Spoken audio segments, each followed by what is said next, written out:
I'm John Boivin, and welcome to my video about creating a painting on plein air. This was shot at Stewart Creek. It's a small stream crossing the highway near Weimar, about 30 clicks from Nelson, BC. I start with a canvas, about 12 by 16, that's been underpainted or primed with a color. You won't see that color when the picture's done, not obviously, but little flecks will be here and there. I wanted to ensure I got the fall of the water right in the picture. To do that, I had to start from the front and work my way upstream, so to speak. But not completely. Here, I'm adding detail in black. The shape of the curving creek, the way the standing waves pile up on one another, the proportion of the land to the water. I want to keep your eye moving around the scene, but staying within it too. It was important for me to get the shape of the stream right, the flow of it. For me, that's where the magic lies. But it can be hard to see where I'm going here. I have to hold my picture in my head, keep some of the ideas of colors and forms in suspension as I build up the framework underneath it.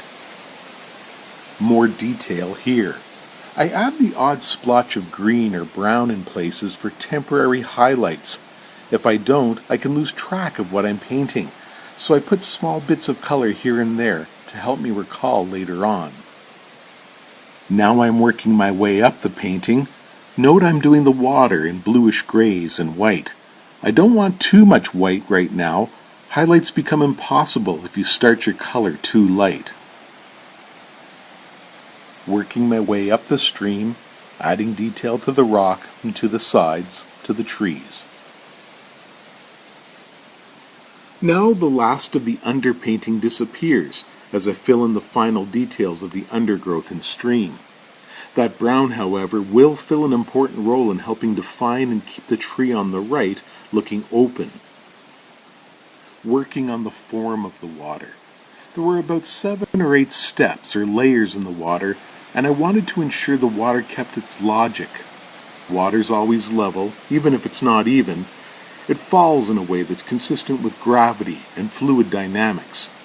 I can tell when I get it wrong, and I think the viewer can too, so I work hard now to get it right. A gorgeous day for painting plein air. The other challenge in this piece was the light.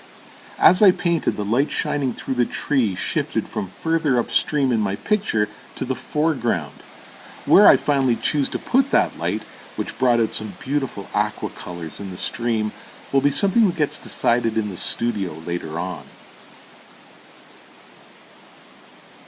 I've done about all I can out of doors now. Sometimes I find the bright light when painting outside really affects the way I set my color and light balances. Those are things I like to make the final decisions on in the studio.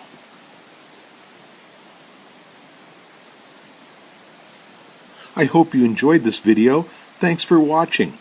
If you'd like to purchase this work or see more of my art, please visit my website, www.boivinarts.com.